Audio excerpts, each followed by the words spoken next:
குழந்தைங்களோட ஃபியூச்சர் வந்து நல்லா இருக்கணும், நல்லபடியாக கொண்டு போகணும் அப்படிங்கும் பொழுது என்ன மாதிரியான விஷயங்களை வந்து அவங்க வந்து ஹேண்டில் பண்ணணும்? அந்த குழந்தையோட சர்க்கம்ஃபரன்ஸ் எப்படி இருக்கு, இந்த இடத்துல பேரண்ட்ஸ் எப்படி பிஹேவ் பண்ணுவாங்க, இந்த இடத்துல இப்போ அப்பா அம்மா சண்டை போடுறாங்க, குழந்தைய சுற்றி வந்து இந்த மாதிரி நபர்கள் தான் இருப்பாங்கங்கிறத அந்த ஜாதகத்தை வச்சே கண்டுபிடிச்சிடலாம். ஒரு குழந்தை முன்னாடி என்ன பண்றாங்க அப்படின்னா, ஒரு அப்பாவும் அம்மாவும் ரீல்ஸ் பண்றாங்கன்னு வச்சுக்குவோம். அந்த குழந்தைக்கு என்ன மனசு ஏற்படுத்தும் அப்படின்னா, சைக்கலாஜிக்கல் ப்ராப்ளம் அப்படிங்கிற மாதிரி கொண்டு போயிடும். அவங்களால வந்து யாராவது அவங்கள வந்து அபியூஸ் பண்ண வராங்கன்னா எதிர்க்கக்கூடிய அந்த ஒரு மனநிலை வந்து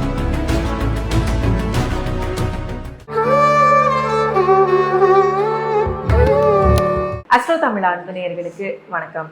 நம்ம சேனலை தொடர்ந்து பார்த்தீங்கன்னா ஜோதிடம், ஆன்மீகம், வாஸ்து, நியூமராலஜி அப்படின்னு பல இன்ட்ரெஸ்டிங்கான விஷயங்கள் வந்து பார்த்துட்டு இருக்கோம். அந்த வகையில் இன்னைக்கு ஜோதிட ரீதியான விஷயங்கள் பேசுறதுக்காக நம்ம கூட ஏஎல்பி ஜோதிடர் பரணி வெங்கடாச்சலம் அவர்கள் இணைந்திருக்கிறாங்க. வணக்கம் சார். வணக்கம் மேடம், எப்படி இருக்கீங்க? நல்லா இருக்கேன். எப்படி இருக்கீங்க? நல்லா இருக்கீங்க சார். ஸோ தொடர்ந்து நம்ம ஜோதிட ரீதியாக நிறைய விஷயங்கள் வந்து பேசியிருக்கோம். இன்னைக்கு வந்து ஒரு புது விஷயம் பேசலாம் சார். இப்போ பொதுவாக ஒரு ஆண் பிள்ளையா இருக்கட்டும், பெண் பிள்ளையா இருக்கட்டும், அவங்களோட டீனேஜ் அப்படின்னு பார்க்கும்பொழுது ஒரு முக்கியமான ஒரு டைம் பீரியடாக நம்ம வந்து பார்க்கப்படுது. என்ன அப்படின்னு பார்க்கும்பொழுது ஒரு ஹார்மோனல் சேஞ்சஸ் வந்து நடக்கும், நிறைய புது விஷயங்கள் வந்து கற்றுப்பாங்க. லைஃபோட நெக்ஸ்ட் ஸ்டேஜுக்கு போகிறதுக்கு இந்த ஒரு டைம் பீரியட் தான் வந்து ஹெல்ப் பண்ணும் அப்படிங்கிற மாதிரியான டைம் பீரியட் தான் இந்த டீனேஜ். ஸோ வீட்டில் இருக்கிற பேரண்ட்ஸ் வந்து அவங்களோட குழந்தைங்களோட ஃபியூச்சர் வந்து நல்லா இருக்கணும், நல்லபடியாக கொண்டு போகணும் அப்படிங்கும் பொழுது என்ன மாதிரியான விஷயங்களை வந்து அவங்க வந்து ஹேண்டில் பண்ணணும்? ஃபார் எக்ஸாம்பிள் பார்க்கும்பொழுது அவங்க எஜுகேஷன் வைஸாக இருக்கட்டும், அவங்களோட ஹெல்த் வைஸாக இருக்கட்டும், இல்லை அவங்க என்ன மாதிரியான விஷயங்கள் வந்து பழகுறாங்க. ஸோ இதெல்லாமே வந்து பேரண்ட்ஸ் தான் வந்து கவனிக்கணும் இல்லையா? ஸோ அவங்க கையில் தான் முழு பொறுப்பே வந்து இருக்குது. ஸோ வெளியே எங்கே போகிறாங்க, என்ன பண்ணுறாங்க, ஏன்னா இப்போ இருக்கிற காலகட்டம் வந்து ரொம்பவே வந்து ஹசார்டஸாக இருக்குது. ஸோ எந்த குழந்தைங்களுமே வந்து கெட்டு போகக்கூடாதுன்னு தான் பேரண்ட்ஸோட எண்ணம் முதல்ல. ஸோ அவங்களோட குழந்தைங்களோட வாழ்க்கை நல்லபடியாக இருக்கணும் அப்படின்னா என்ன மாதிரியான விஷயங்கள் வந்து அடிப்படையாக அவங்க வந்து கவனிச்சுக்கணும்? இதை பற்றி கொஞ்சம் டீட்டெயிலாக சொல்லுங்கள் சார். கண்டிப்பாக இன்றைய காலகட்டங்களில் இது மிக மிக முக்கிய தேவை. எல்லாருமே என்ன நினைக்கிறாங்க அப்படின்னா, ஒரு குழந்தையோட ஜாதகம் எடுத்துகிட்டு போகிறப்ப ஹெல்த் இஷ்யூ ஏதோ ஒரு இஷ்யூ எடுத்துகிட்டு போகிறாங்க அப்படின்னா ஓகே, குவைட் நேச்சுரல், அது தவறு கிடையாது. சின்ன வயசுல குழந்தைக்கு இந்த மாதிரி பிரச்சனை இருக்குங்க, பேச்சு வரல, செய்யலை அப்படிங்கிறது அதெல்லாம் ஓகே. ஆனால் இப்போ உள்ள காலகட்டங்களில் 7ஆம் இடம்ங்கிறது மிக முக்கிய பங்கு வகிக்கும். 4ஆம் இடம், 7ஆம் இடம் இதெல்லாம் பார்த்தீங்கன்னா மிக மிக முக்கிய பங்கு வகிக்கும். அது என்ன ஆகும்னு சொல்லி கேட்டிங்கன்னா, ஒரு சின்ன குழந்தை இருக்குது. இப்போ நானே அந்த காலத்தில் பார்த்தீங்கன்னா ரஜினியோட ஃபேன் அப்படிங்கிறப்ப ரஜினியோட ஸ்டைல் அந்த மாதிரி முடி வச்சுக்கணும் அப்படின்னு நினைப்பேன். ஸோ அது பிரச்சனை கிடையாது. இதே ரஜினி மாதிரி இப்போ ஒரு ஸ்மோக் பண்ணணும்னு நினைக்கிறாங்க அப்படின்னா அந்த இடத்துல தான் பிரச்சனை வந்து உண்டாகும்.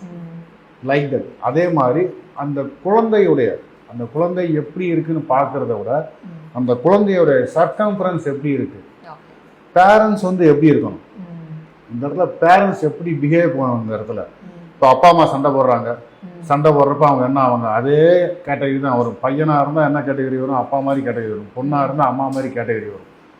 ஒரு விஷயங்கள் அதே போல் இன்றைய காலகட்டங்களில் பார்த்தீங்கன்னா ஒருவருடைய உங்கள் குழந்தை ஜாதகம் இருக்குன்னா அந்த ஜாதகத்தை வைத்தே உங்கள் குழந்தையை சுற்றி உங்கள் ஒரு 10 வயசு 12 வயசு, அது ஆணாக இருந்தாலும் சரி பெண்ணாக இருந்தாலும் சரி, உங்கள் குழந்தையை சுற்றி வந்து இந்த மாதிரி நபர்கள் தான் இருப்பாங்கங்கிறத அந்த ஜாதகத்தை வச்சே கண்டுபிடிச்சிடலாம். ஸோ இப்போ மழை பெய்யுது அப்படிங்கிறப்ப நம்ம என்ன சொல்கிறோம், இப்போ நம்ம கூகுள் மொபைல்லேயே காமிச்சு மழை பெய்யுது அப்படின்னா இன்று மழை பெய்யும் சொல்லி காமிச்சு நம்ம என்ன பண்ணுறோம், குறை எடுத்துகிட்டு போகிறோம். இதே காற்றுடன் மழை பெய்யும் அப்படின்னா அப்போ குறை எடுத்துகிட்டு போகக்கூடாது, ஒரு ரெயின் கோட்டு போட்டு போகணும். அதே போல தான் சுற்றி உள்ளவங்கள காமிக்கிறப்ப நம்முடைய கண்காணிப்பு வளையம் அப்படிங்கிறத வந்து நம்ம வந்து அதிகரிச்சுக்கலாம். இது வந்து மெச்சூரிட்டியாக கொண்டு போகணும் அப்படின்னா பேரண்ட்ஸோட மெச்சூரிட்டி லெவல் எப்படி இருக்கணும் சார்? பேரண்ட்ஸ் வந்து குழந்தைகள் முன்னாடி அவங்க வயசு என்ன, 10 வயசுக்கு என்ன இருக்கோ அதை தான் அவங்களுக்கு வந்து ஃபீட் பண்ணணும் அப்படிங்கிறப்ப அவங்க முன்னாடி அதுக்கு தகுந்த விஷயங்கள் தான் நடத்திக்கணும். அதை தவிர்த்து இப்போ ஒரு குழந்தை முன்னாடி என்ன பண்ணுறாங்க அப்படின்னா, ஒரு அப்பாவும் அம்மாவும் ரீல்ஸ் பண்ணுறாங்கன்னு வச்சுக்குவோம். நாங்கள்லாம் சோசியல் சார், இப்போ எல்லாம் ஃபேமஸ் ஆகிடுச்சு, லைக்குகள் அள்ளி தெளிக்கணுன்ட்டு ரீல்ஸ் பண்ணுறோம் செய்கிறோம் அப்படிங்கிறப்ப அந்த குழந்தைக்கு என்ன மனசு ஏற்படுத்தும் அப்படின்னா, ஸோ அப்பா அம்மா அதுக்கு தெரிஞ்சது அப்பா அம்மா பேர். ஒரு பேர்னா அந்த அரியா பருவத்தில் காதலுங்கிறதோ மற்ற எதுவுமே தெரியாது. பேர்னா அப்பா அம்மா அது மட்டும்தான் தெரியும். ஸோ அப்போ என்ன ஒன்று, நம்மளும் ரீல்ஸ் பண்ணால் என்னன்னு யோசிக்கணும். அந்த ரீல்ஸ் பண்ண என்னன்னு யோசிக்கிறப்ப அது ஒரு பேர் அப்படிங்கிறத யோசிக்கிறாங்க இல்லையா, யோசிக்கிறப்ப அந்த இடத்துல வந்து சமநிலையை வந்து தவறும். எப்படி மேக்சிமம் நடக்கும் அப்படின்னு சொன்னால், எப்படி மேக்சிமம் நடக்கும்னா, எக்ஸாம்பிளுக்கு ஒரு பெண் அப்படின்னு எடுத்துக்கிட்டோம் அப்படின்னு சொன்னால், அந்த சிறு வயது பெண் குழந்தை அப்படின்னு எடுத்துக்கிட்டோம் அப்படின்னா, சுற்றி உள்ளவங்க எல்லாமே அவங்களுடைய தந்தை வயது அந்த மாதிரி தான் இருப்பாங்க. அதே மாதிரி ஒரு ஆண் குழந்தை, அவர் பருவ வயது ஆண் எடுத்துட்டோம் அப்படின்னா, சுற்றி உள்ளவங்க ஃபுல்லாக பார்த்தீங்க அப்படின்னா 2 மடங்கு அதிக வயது இருக்கும். அந்த மாதிரி நபர்கள் தான் வந்து இருப்பாங்க. அவங்க என்ன ஆவாங்க அப்படின்னா, அவங்களுடைய கைடன்ஸ் அட்ராக்ஷன் வந்து ஈஸியாக வந்து கிடைக்கும். அவங்களுக்கு கிடைக்கிறப்ப என்ன நடக்குதுன்னே தெரியாது. ஸோ நம்ம அப்பா வயசில் இருக்காருடா, அப்பா வயசில் நம்ம இருக்காருடா, இங்கே நம்ம அம்மா வயசில் இருக்காங்களா அப்படிங்கிறப்ப, பட் அவங்களுக்கு அந்த தாட் இருக்கா, அவங்களுக்கு அந்த பையனை வந்து தன் பையனாக பார்க்குறாங்களா, அந்த பொண்ணை தான் பொண்ணாக பார்க்குறாங்களா அப்படிங்கிறது வந்து ஜாதக கட்டத்தில் நீங்கள் கண்டிப்பாக வந்து பார்க்கணும். இப்போ நிறைய இடங்களில் பார்த்தீங்கன்னா வருந்தத்தக்க விஷயம் பார்த்தீங்கன்னா, அந்த அபியூஸ், சின்ன சின்ன குழந்தைகள் அப்படின்னு சொல்கிறோம் இல்லையா, அந்த மாதிரி விஷயத்துக்கு நாங்கள் ஆய்வே பண்ணியிருக்கோம். அந்த விஷயத்தை உட்காந்து ஏகப்பட்ட ஜாதகங்கள் எடுத்து ஆய்வு பண்ணியிருக்கோம். இந்த 2002 பிறந்த சில குழந்தைங்க, சில மாதங்களில் பிறந்த நிறைய குழந்தைகள் பார்த்தோம் அப்படின்னு சொல்லி கேட்டிங்க அப்படின்னா, சிறு வயதில் அவங்களுக்கு என்னங்கிறது சொல்ல தெரியாது.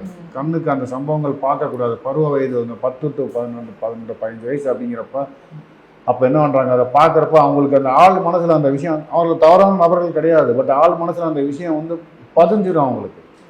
இது வந்து ஒரு சைக்கலாஜிக்கல் ப்ராப்ளம் அப்படிங்கிற மாதிரி கொண்டு போயிடும். அவங்களால வந்து யாராவது அவங்கள வந்து அபியூஸ் பண்ண வராங்கன்னா எதிர்க்கக்கூடிய அந்த ஒரு மனநிலை வந்து மனோபலம் இருக்காது.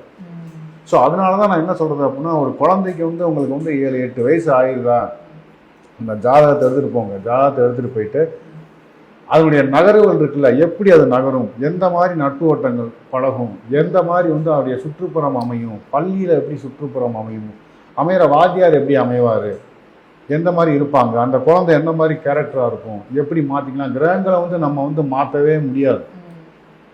இப்போ ஒரு ஏரியாவில் ஒரு ரவுடி இருக்கான் அப்படின்னா, அவன் நம்மளை அடிக்கிறான்னு தெரிஞ்சால் 2 ஆப்ஷன் தான். ஒன்று, நம்ம அவனை திருப்பி அடிக்கணும், அப்படி இல்லைன்னா அந்த இடத்த விட்டு பயந்து ஓடிடும். ஸோ அந்த டயத்தில் நம்ம கிரகங்களை நம்ம அடிக்க முடியாது. அப்போ என்ன சொல்லுவோம் அப்படின்னா, அந்த இடத்த நீங்கள் வந்து என்ன பண்ணுங்க, சேஞ்ச் பண்ணுங்கள். இல்லை சார், இடத்த சேஞ்ச் பண்ண முடியாது, ஒத்த பையன் ஒத்த பொண்ணு முடியாது சார் அப்படின்னு சொன்னால், பிஸியாக்குங்க. காலையில் எந்திரிச்சு ஸ்கூலுக்கு போவார், போயிட்டு வந்தோடனே என்ன பண்ணுங்க, 2 டியூஷனுக்கு அனுப்பிச்சி விடுங்க. ஆக்டிவிட்டி அதிகமாக்குனீங்க அப்படின்னா அந்த சுற்றி உள்ளவங்களோட அந்த கம்யூனிகேஷன், அந்த தொடர்பு வந்து கட் ஆகும்.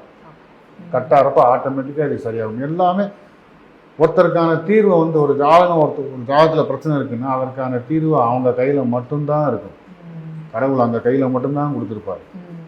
நாங்கள் அதை வந்து எடுத்து கொடுக்குறோம், அவ்வளோதான், வழிகாட்டுறோம். ஜோதிடங்கிறது ஒரு வழிகாட்டி மட்டும்தான். அதனால் கண்டிப்பான முறையில் உங்கள் குழந்தைக்கு ஒரு 7-10 வயசு வரைக்கும் ஜாதகம் பார்க்கக்கூடாது அப்படின்னு சொல்லுவாங்க. ஜாதகம் பார்க்கக்கூடாது, ஆனால் மானிட்டர் பண்ணலாம். ஜென்ரேஷன் கேப்ங்கிறது இருக்குல்லையா, அந்த காலத்தில் பார்த்தீங்கன்னா 12 வயசுலேயே கல்யாணம் பண்ணி வச்சுட்டாங்க. இப்போ ரூல்ஸ் போட்டு என்ன பண்ணுறாங்க, 18, 21 கொண்டு வந்திருக்காங்க. அதே போல் அந்த காலத்தில் குழந்தைகளுக்கு ஒரு மெச்சூரிட்டின்னு எடுத்துக்கிட்டோம் அப்படின்னா குறிப்பிட்ட வயசு, பருவ வயதுக்கு அப்புறம் தான் மெச்சூரிட்டியாக வரும். ஆனால் இந்த காலகட்டங்களில் அப்படி கிடையாது, பிஃபோர் 10 வந்துடுது. அப்படிங்கிறப்ப ரிலாக்ஸேஷன், காலங்கள் மாறுதுங்கிறப்ப நம்ம ஜாதகம் பார்க்கும் முறையிலையும் வந்து நம்ம வந்து கொஞ்சம் வந்து மாற்றிக்கணும் அந்த ஒரு விஷயத்த.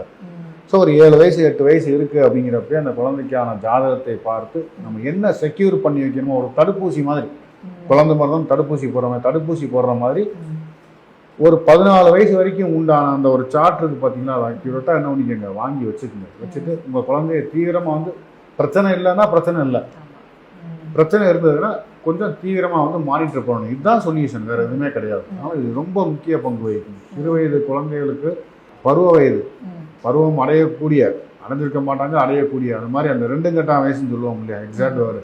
அப்போ உங்கள் குழந்தையோட ஜாதகத்தை நீங்கள் பார்த்து தற்காத்து கொள்வதுங்கிறது இன்றைய காலகட்டங்களில் மிக மிக மிக முக்கியங்கள். இப்போ வந்து ஒரு ஜாதகம் வந்து நல்லா இருக்கு அப்படின்னா பிரச்சனையே வராது. ஏதாவது ஒரு ப்ராப்ளம் இருந்தால் தான் பேரண்ட்ஸ்குள்ள வந்து ஒரு பயம் வந்து ஏற்படும். ஸோ அந்த மாதிரி சுச்சுவேஷன்ஸ் எல்லாம் வந்து பேரண்ட்ஸ்னால ஹேண்டில் பண்ணணும் அப்படின்னா அவங்களுக்கு ஒரு பக்குவம் வேணும் இல்லையா? ஸோ இது வந்து நீங்கள் எப்படி புரிய வைப்பீங்க அவங்களுக்கு? இல்லை, அந்த குழந்தையோடைய ஜாதகத்தை பார்க்குறப்ப அவங்க பேரண்ட்ஸை பற்றியும் தெரிஞ்சிடும். அவங்க அப்பா அம்மா என்ன பண்ணாங்க, அவங்க மாமா என்ன பண்ணுறாரு, சுற்றி உள்ளவங்க என்ன பண்ணுறாங்க, அது எல்லாமே வந்து அதில் வந்து ஈஸியாக வந்து ஃபைண்ட் அவுட் ஆகிடும். இவங்க பிரச்சனை வர்றப்ப தான் வர்றாங்க, புரியுது? அவங்க இவங்க பிரச்சனை வர்றப்ப தான் வர்றாங்க. நான் என்ன சொல்கிறேன் அப்படின்னா டெக்னாலஜி எவ்வளோ வந்துருச்சு. நம்ம என்ன பண்ணுறோம், ஒரு இடத்துக்கு போகிறதுக்கு முன்னாடி என்ன பண்ணுறோம், கூகுளில் அடித்து பார்க்குறோம் ட்ரெயின் எத்தனை மணிக்கு இருக்குது, பஸ் எத்தனை மணிக்கு இருக்குது, இதில் போகலாமா, டிலே ஆகுமா, ஒரு ரோட்டில் போகிறோம் அப்படின்னா மேப் போட்டு பார்க்குறோம், டிராஃபிக் இருக்கா, டிராஃபிக் இல்லையா, என்ன மாதிரி இவ்வளோ தூரம் நம்ம பார்க்குறோம் இல்லையா. அது மாதிரி தான் நான் என்ன பண்ண சொல்கிறேன், பார்த்துக்கங்க அப்படின்ட்டு. அதை பார்த்துட்டிங்கன்னா அந்த இடத்த நீங்கள் தவிர்க்கலாம் இல்லையா. ரொம்ப டிராஃபிக்காக இருக்குது, ஃபுல்லாக எல்லாம் ரெட்லேயே காமிக்குது அப்படிங்கிறப்ப இப்போ போனோம்னா டிராஃபிக் ஆனால் 1 மணி நேரம் போக வேண்டிய இடத்துக்கு 5 மணி நேரம் ஆகும், தேவையில்லாத வேலை, நம்ம இதை போஸ்ட்போன் பண்ணிக்கலாம் அப்படின்னு அந்த விஷயத்தை நம்ம தவிர்க்கலாம். அல்லது மாற்று வழி வந்து நம்ம ஏதாவது யூஸ் பண்ணலாம். ஸோ இதுதான் வந்து நான் சொல்கிறது. ஸோ அவங்களோட லைஃப் வந்து நல்லபடியாக அமைச்சுக்கணும் அப்படின்னா, ஃபார் எக்ஸாம்பிள் இப்போ நீங்கள் நடத்தை இந்த மாதிரியான விஷயங்கள் சொல்கிறீங்க. இப்போ ஹெல்த் வைஸே வந்து பிரச்சனையாக இருக்குது, இல்லை எஜுகேஷன் வைஸ் வந்து பிரச்சனையாக இருக்குது, இல்லை நெக்ஸ்ட் ஸ்டேஜ் இப்போது எல்லா எஜுகேஷன்லாம் முடிஞ்சிருது, அதுக்கப்புறம் திருமணம் அப்படிங்கிற ஒரு வாழ்க்கை வருது. ஸோ அந்த ஸ்டேஜுமே வந்து எல்லாருமே வந்து கவனிப்பாங்க இல்லைங்களா. ஸோ அடுத்தடுத்த கட்டத்துக்கு அவங்க எப்படி மூவ் ஆன் ஆகும்? அவங்க ஜாதகம் குறைந்து கொடுக்குறப்பே பேசிக்காக அந்த ஹெல்த் சம்மந்தப்பட்ட விஷயங்கள் எல்லாமே அந்த காமிச்சு கொடுத்துரும், கவனமாக இருக்குது. எல்லாம் நார்மலாக கேட்குறது. அந்த காலத்து வந்து இந்த காலத்து வரைக்கும் ஒருத்தருக்கு வந்தவொடனே என்ன கேட்பாங்கன்னா, குழந்தை ஜாதகத்துக்கு நல்லா படிப்பானா, முதல் கேள்வி நல்லா படிப்பானா. அடுத்த கொஸ்டின் எடுத்துக்கிட்டீங்க அப்படின்னா, படித்து நல்ல வேலை கிடைக்குமா, ஃபாரின் போவானா, எப்போ கல்யாணம் ஆகும், கல்யாணம் ஆனால் குழந்தை பெற்றுக்குவானா. இதெல்லாம் பேசிக் கேள்வி. இதெல்லாம் பேசிக்காக எல்லாரும் வாழ்க்கையும் நடக்கிறது. நான் என்ன சொல்கிறேன் அப்படின்னா, அதெல்லாம் எப்போ வரும், நீங்கள் நடக்குமா செய்யுமா அப்படின்னா நடக்கும் தான் சொல்லுவோம். எல்லார் வாழ்க்கையிலும் நடக்கும். யாராக இருந்தாலும் இப்போ ஒரு திருமணம் அப்படின்னா, திருமணம்ங்கிறது எல்லாத்துக்குமே வாய்ப்பு வரத்தான் செய்யும். இந்த வாய்ப்பு தேடி வந்து கதவை தட்டும், நம்ம யாரும் உணர்றதில்லை. அதுதான் வந்து விஷயமே. ஸோ எல்லா விஷயமே வந்து முன்கூட்டியே தெரிஞ்சுக்கிட்டா லைஃப் வந்து சுவாரஸ்யமா இருக்குமா சார்? முன்கூட்டியே தெரிஞ்சுக்கிட்டா அப்படின்னா, இப்போ ஒன்றும் இல்லை, இப்போ ஒருத்தர் வர நீங்களே வர்றீங்க அப்படின்னா, நீங்கள் வர்றீங்க, உங்களை பற்றி நான் சொல்லலாம் சரியா. உங்கள் கூட இருக்கிற நபரை பற்றி நான் சொன்னால் உங்களுக்கு எப்படி இருக்கும், சுவாரஸ்யமாக இருக்கும். சுவாரஸ்யம் கூட தான் செய்யும். நம்மளுக்கு இது நடக்குமா, பயமுறுத்துறதுன்னு ஒன்று இருக்குது. இப்போ இப்படி ஆயிரும் அப்படி ஆயிரும், பார்த்துக்க செஞ்சுக்க அப்படின்னு பயமுறுத்துறதுங்கிறது வேற. இது வந்து எச்சரிக்கை. இது வந்து பேசிக்காக இப்போ எப்படி வண்டியில் போனால் ஹெல்மெட் போட்டு போகணுன்னு சொல்கிறோம் இல்லையா, அது மாதிரி இது வந்து ஒரு ப்ரிகாஷன். அதுக்கு வந்து அடிக்ஷன் ஆகக்கூடாது. அதுக்கு ஹெல்மெட் போட்டால் முடி கொட்ட தான் செய்யும், இல்லைன்னு சொல்ல வரல. பட் இருந்தாலும் சேஃப்டிங்கிறது முக்கியம். அந்த சேஃப்டிக்காண்டி தான் ஜாதகத்தை பிரச்சனை வர்றதுக்கு முன்னாடியே நீங்கள் பார்த்துக்கங்க. பிரச்சனை வர்றதுக்கு முன்னாடியே பார்த்துட்டீங்கன்னா அதை நீங்கள் சரி பண்ணிக்கலாம், அந்த இதை தவிர்த்துடலாம். பிரச்சனை வந்ததுக்கப்புறம் பார்த்தீங்க அப்படின்னா அந்த தீர்வுக்காக நீங்கள் வந்து ஓடிக்கிட்டு இருக்கணும். ஸோ இப்போ வந்து நீங்கள் தெளிவாக வந்து சொல்லியிருக்கீங்க. இப்போ நிறைய பேரண்ட்ஸ் வந்து ஒரு விஷயம் வந்து வச்சுருக்காங்க, உடனடியான தீர்வு அப்படின்னு சொல்லி. அதுக்கு என்ன பண்ணுறாங்க அப்படின்னா, இப்போ அஸ்ட்ராலஜர்ஸ் கிட்டேயே அவங்க டவுட்ஸ் எல்லாம் கேட்குறாங்க. அப்படிங்கும் பொழுது உடனடியாக தீர்வு வேணும் அப்படின்னு சொல்லி, பரிகாரம் ஏதாவது இருக்கா சொல்லுங்க அப்படின்னு சொல்லி சொல்கிறாங்க. ஸோ இது வந்து பரிகாரம் ஓரியன்டாக தான் இருக்குமா? இந்த மாதிரி ஒரு ஹேண்டில் பண்ணுற விஷயம் வந்து எப்படி எடுத்துக்கணும் சார்? இல்லை, ஆக்சுவலாக அந்த குழந்தைகள் சம்மந்தப்பட்ட விஷயம், பருவ வயது சம்மந்தப்பட்ட விஷயம், அடுத்து நான் சொல்லக்கூடிய விஷயங்களுக்கும் பரிகாரங்களுக்கும் எந்த சம்மந்தமே கிடையாது. ஏன்னா பரிகாரம் எப்போ பண்ணுவோம், பிரச்சனை வந்தால் தானே பண்ணுவோம். நான் என்ன சொல்கிறேன் அப்படின்னா, பிரச்சனை என்ன வருங்கிறத தெரிஞ்சுட்டு அந்த பிரச்சனையை தவிர்த்துருங்க அப்படிங்கிறப்ப, முன்கூட்டியே தெரிஞ்சுக்கிறப்ப அந்த பரிகாரங்கிறதே வராது. இல்லை பிரச்சனை வந்துருச்சு அப்படின்னா முதல் கட்டமாக உங்களுக்கான பரிகாரம் தீர்வு உங்களை சுற்றி தான் இருக்கும். முதல்ல நீங்கள் மாற்றிக்க வேண்டி வரும். இந்த ஜாதகர் அவரை வந்து மாற்றிக்க வேண்டி வரும். அதுக்கப்புறம் தான் தன்னை சுற்றி உள்ளதை வந்து மாற்றிக்கணும். உடனே தீர்வு வேணும் அப்படின்னா அதில் வந்து காலகட்டங்களை வந்து காமிக்கும் ஜாதகத்துக்கு. இந்த காலகட்டத்தில் இது நடக்கும், இப்படி இது செய்யலாம். சரி, அதை கொஞ்சம் ஃபாஸ்ட்டு பண்ணணும் அப்படின்னா, ஜோதிடங்கிறது கடவுள் கிடையாது. ஸோ நீங்கள் ஃபஸ்ட்டு யாரை பிடிக்கணும் அப்படின்னா, உங்களுடைய குலதெய்வத்தை தான் பிடிக்கணும். கடவுளை தான் நம்பணும். கடவுளை நம்புறப்ப அதற்கான விஷயங்கள் உங்களுக்கு சீக்கிரமாக வந்து நடக்கும். நம்ம வாங்கிட்டு வந்த வேல்யூன்னு சொல்லி இருக்கு, கிரக வேல்யூன்னு சொல்லி இருக்கு. அந்த வேல்யூ தான் வந்து பேசும். ஸோ இதுக்கெல்லாமே வழிகாட்டுதலாக நீங்கள் இருக்கீங்க. நீங்கள் ஜாதகத்தை பார்த்து அவங்களுக்கு உண்டான விஷயங்கள் வந்து சொல்லும் பொழுது அதுலேருந்து எச்சரிக்கையாகவும் இருந்துக்கலாம், அதை தவிர்க்கவும் செய்யலாம் இல்லைங்களா, அந்த சுச்சுவேஷன்ஸ் வந்து தவிர்க்கவும் செய்யலாம். ஸோ இது வந்து இந்த பதிவு வந்து நம்ம நேயர்களுக்கு வந்து ரொம்ப யூஸ்ஃபுல்லாக இருக்குது. ஏன்னா அவங்களோட குழந்தைங்களோட விஷயத்தில் எப்படி கவனமாக இருக்கணும், எந்த மாதிரியான விஷயங்களில் வந்து கவனமாக இருக்கணும், அது முன்கூட்டியே தெரிஞ்சுக்கிட்டோம் அப்படின்னா, இந்த மாதிரி நடக்க போகுது அப்படின்னு தெரிஞ்சுக்கிட்டோம் அப்படின்னா அது தவிர்க்கிறதுக்குமே நிறைய சான்சஸ் இருக்குது இல்லைங்களா. ஸோ ரொம்ப அற்புதமாக இந்த பதிவு வந்து கொடுத்துருக்கீங்க. ஸோ தொடர்ந்து நம்ம நேயர்களுக்கு ஏதாவது சந்தேகம் இருந்தது அப்படின்னா கீழே டிஸ்கிரிப்ஷனில் நம்பர் கொடுத்துருப்போம். ஸோ அதில் செக் பண்ணி உங்கள் பசங்களோட ஜாதகத்தில் ஏதாவது பிரச்சனைகள் இருக்குது, ஃப்யூச்சர் பற்றி தெரிஞ்சுக்கணும், நல்லபடியாக அமைச்சுக்கணும் அப்படின்னா கீழே டிஸ்கிரிப்ஷனில் நம்பர் கொடுத்துருக்கோம். அதில் செக் பண்ணி உங்களோட கன்சல்டேஷன் எடுத்துக்கிட்டு நீங்கள் உங்களுக்கு உண்டான தீர்வுகளை வந்து தெரிஞ்சுக்கலாம். ஸோ தொடர்ந்து நம்ம ஆஸ்ட்ரோ தமிழா சேனலில் ஜோதிட ரீதியாக நிறைய விஷயங்கள் வந்து பேசலாம் சார். அது வரைக்கும் நன்றி, வணக்கம். நன்றி, வணக்கம். தேங்க்யூ.